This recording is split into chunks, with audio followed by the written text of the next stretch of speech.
ओम नमो नारायण। सत्यमेव जयति नानृतं सत्येन पंथा वित्तो देवयानः येना क्रमन्ति आर्यस्यो ह्याप्त कामा यत्र तत् सत्यस्य परमं निधानम्। मित्रों, एक आत्मरुचि होती है, एक जुनून होता है सत्य कहने का। और मैं दार्शनिक हूं, अधिवक्ता हूं, तो मुझे सत्य कहने का जुनून है और सत्य कहने का महाजुनून है।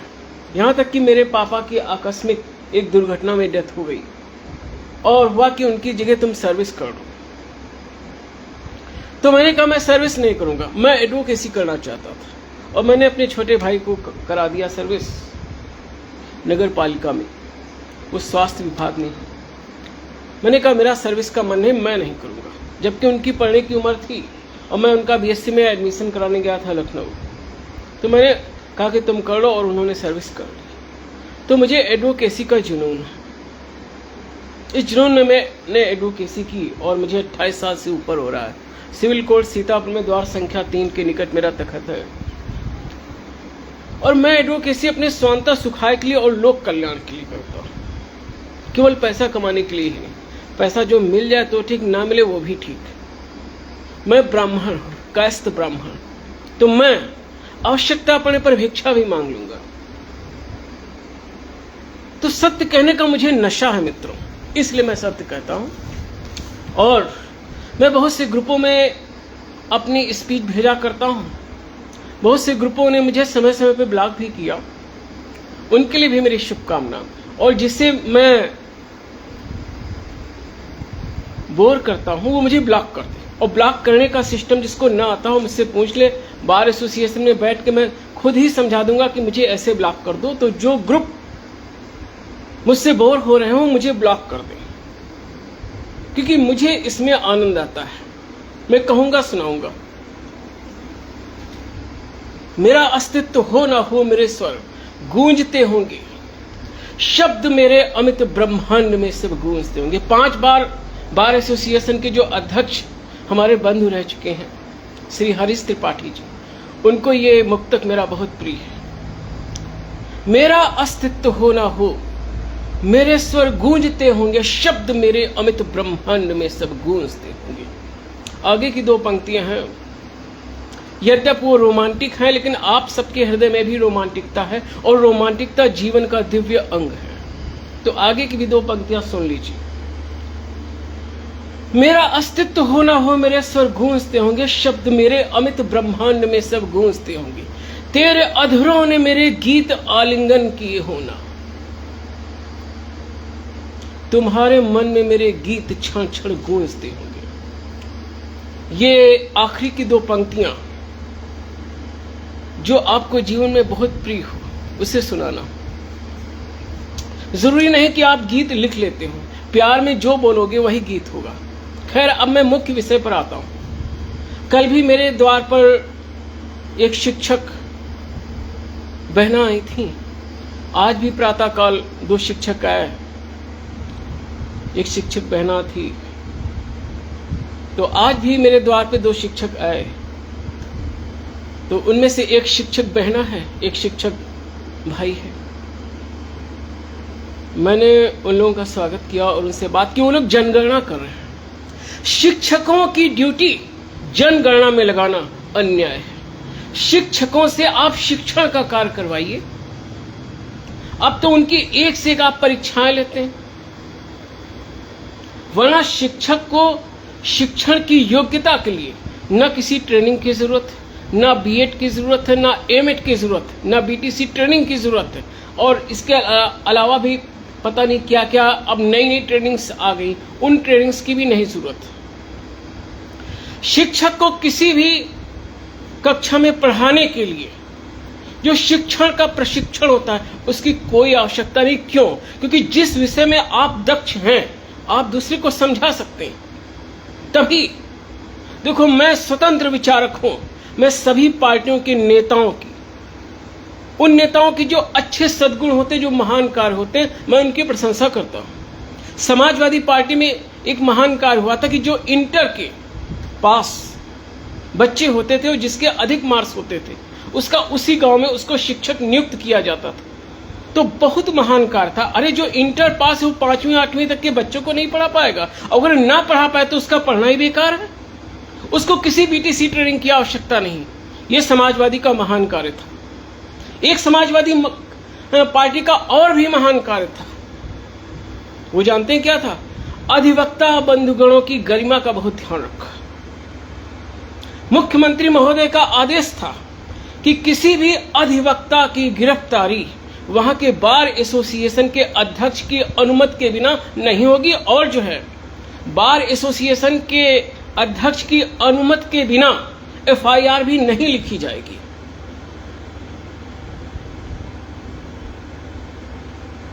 उस समय यह महान आदेश हुआ था कि किसी भी अधिवक्ता के विरुद्ध एफआईआर बगैर अध्यक्ष की परमिशन के नहीं लिखी जाएगी। किसी पुलिस अधिकारी की हिम्मत नहीं पड़ती थी कि जब तक वो अधिवक्ता संघ के अध्यक्ष की अनुमति ना ले तब तक वो एफआईआर लिख ले। एफआईआर लिखने के लिए अधिवक्ता संघ के अध्यक्ष की पहले अनुमति लेनी पड़ती थी। तो ये सब बातें हैं। खैर, मैं मुख्य विषय पर आता हूं। हमारे शिक्षक बंधुगणों की इस तरीके से जनगणना में ड्यूटी लगाना बहुत अनुचित है। आप उनसे शिक्षण का कार्य अतिरिक्त करवा लीजिए, रात में भी उनसे बच्चों को पढ़वा लीजिए, लेकिन उनकी प्रतिभा के अनुसार उनसे कार्य लेना चाहिए या नहीं होना चाहिए। एक शिक्षक जो है मतगणना की ड्यूटी कर रहा है, शिक्षक से मतगणना की ड्यूटी या कोई अन्य कार्य नहीं लेना चाहिए, उससे केवल शिक्षण का कार्य ही लेना चाहिए। ये तो पहले के युगों की बात हो गई कि लोग मजदूरी के लिए मजदूरों को लगवाते थे और उनसे सब प्रकार के काम ले लेते थे। ऐसा नहीं होना चाहिए। जिसकी जो योग्यता है, जिस योग्यता और प्रतिभा के आधार पर जो जिस क्षेत्र में आया है, उससे वही कार्य सरकार को लेना चाहिए। आप जनगणना के लिए लाखों जो बेरोजगार बच्चे हैं उनको आप लगा दीजिए, वे जनगणना करें। तो ये सब बातें हैं। तो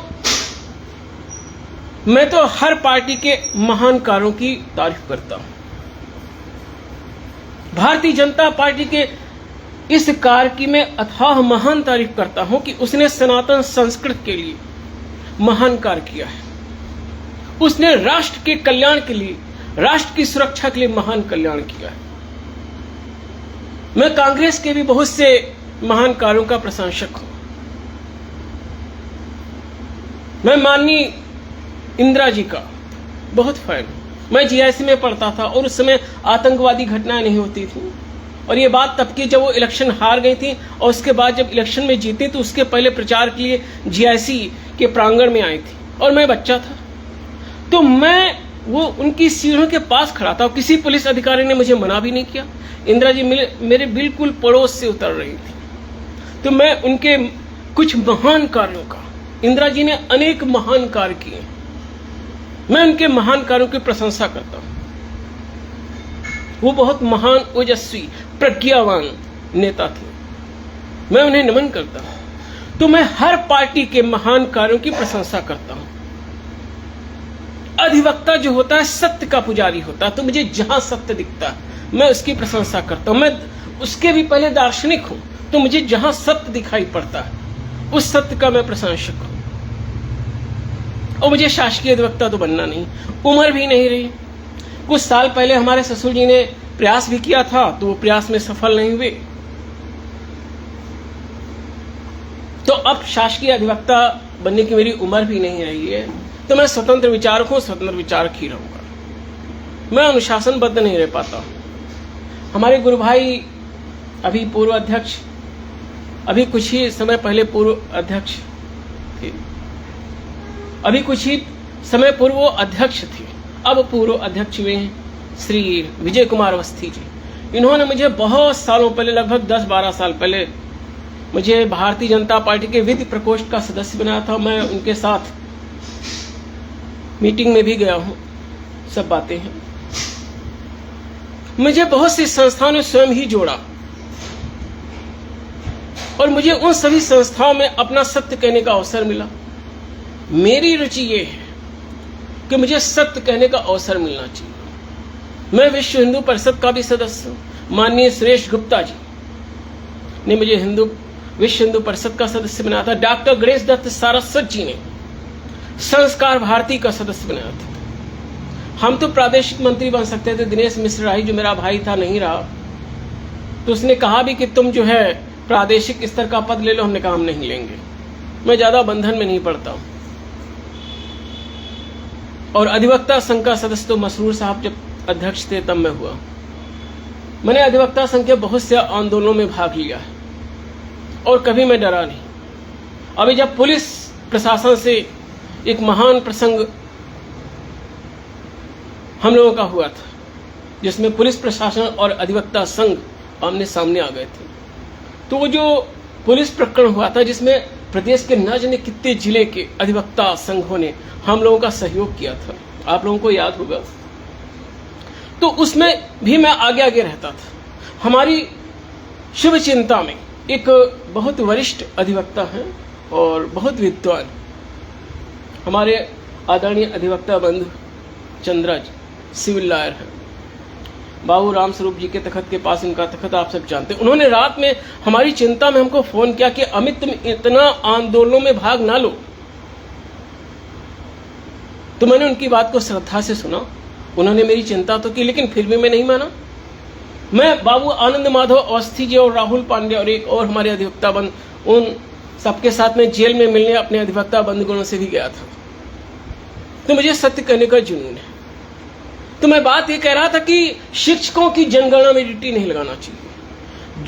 जो प्रतिभा रखता है, जिसमें सक्षम है, आप उससे वो कार्य कराइए। आप उससे अतिरिक्त कार्य ले लीजिए कि आपको 2 घंटे और पढ़ाना है, वो सब ठीक। हमारे शिक्षक बंधुगणों से ऐसे जनगणना में उनको पैदल पैदल आप घुमा रहे हैं, यह चीज उचित नहीं। वो शिक्षक हैं हमारे, उनकी जनगणना में ड्यूटी नहीं लगाना चाहिए। मैं अब चुनाव तो नहीं लड़ता हूं, लेकिन मैं अधिवक्ता संघ में रचनात्मक कार्य करता रहूंगा। अधिवक्ता बंधुगणों के हित में सदा मैं कार्य करता रहूंगा। जब मैं उत्तराखंड चला जाऊं तब तो एक और बात है, लेकिन वहां भी मैंने सोचा कि वहां उत्तराखंड की बार एसोसिएशन, बार काउंसिल से अनुमति लेकर वहां भी मैं लोक कल्याण के लिए बैठूंगा, हरिद्वार ऋषिकेश में। तो मैं जब तक यहां हूं अधिवक्ता संघ के लिए कार्य करता रहूंगा, और मैं कर रहा हूं। जरूरी नहीं कि उसके लिए मैं चुनाव लड़ूं। ये सत्य आना चाहिए कि जरूरी नहीं कि समाज के लिए आप चुनाव लड़के ही समाज के लिए कुछ करें। आपको जो कार्य करना है एक सामाजिक कार्यकर्ता के रूप में कीजिए, और अधिवक्ता तो एक महान सामाजिक कार्यकर्ता होता ही है। तो मैं सभी पार्टी के महान कार्यों की प्रशंसा करता हूं। इस समय एक संयोग देखिए, हमारी एल्डर्स कमेटी के जो चेयरमैन साहब हैं माननीय मृत्युंजय बख्श श्रीवास्तव जी, ये समाजवादी ही है और वो महान विद्वान वकील हैं और वो समाजवादी हैं। ये शासकीय अधिवक्ता भी रह चुके हैं। इन्होंने एक दफे मुझसे बताया था कि वो विधायक का क्या नाम है, माननीय मुख्तार जी, उन्होंने इन्हें शासकीय अधिवक्ता नियुक्त किया था। और हमारा ये महामंत्री महान साधु हृदय, बहुत ही प्रज्ञावान है, ये भी समाजवादी है। अरे अखिलेश सिंह को कोई जो है संदेश भेज दो कि 2 विभूतियों के द्वारा इस समय अधिवक्ता संघ में इतना महान कार्य हो रहा है। एल्डर्स कमेटी का चेयरमैन भी समाजवादी, महामंत्री भी समाजवादी। यद्यपि मैंने सुधीर से तभी कहा था कि अब तुम इसमें भाजपा में आ जाओ, क्योंकि जो पार्टी सत्ता में होती है उसमें अगर आ जाए तो आपको करने का अवसर बहुत मिलता है। तो भारतीय जनता पार्टी को इसे अपने में ले लेना चाहिए। बाकी समाजवादी में रह के भी बहुत अच्छा कार्य कर सकता है। पता नहीं कब कौन पार्टी सत्ता में आ जाए, और शेष ये स्वतंत्र व्यक्तित्व के रूप में भी महान कार्य करेगा। और सुधीर के लिए मेरा बहुत ही आशीर्वाद है, मेरा भाई है, बहुत अच्छा व्यक्तित्व है, बहुत अच्छा हृदय है, और यह अधिवक्ता संघ के लिए बहुत कुछ करेगा। मैंने तो आज जो शिक्षक लोग आए तो मैंने उनसे कहा कि आप लोग माननीय न्यायालय में, माननीय उच्च न्यायालय में अपनी जो यूनियन है उसके द्वारा एक रिट दायर कीजिए कि शिक्षकों से केवल शिक्षण कार्य ही लेना चाहिए, अन्य कार्य नहीं लेना चाहिए। तो एकदम से भावदशा हुई कुछ कहने की, तो मैंने कहा, उर प्रेरक रघुवंश मणि, मैं स्वामी अमित श्री नारायण एडवोकेट अमित श्रीवास्तव, नैमिषारण्य क्षेत्र सिविल कोर्ट, द्वार संख्या 3 के अंदर आप प्रवेश कीजिए। बाईं ओर मेरा तखत, उस पे मुंडक उपनिषद का श्लोक लिखा है, सत्यमेव जयति नानतम सत्येन पंथा वित्तो देवयाना येना क्रमन्ते ऋष्यो ह्याप्त कामा यत्र तत् सत्यस्य परमं निधानम। ओम नमो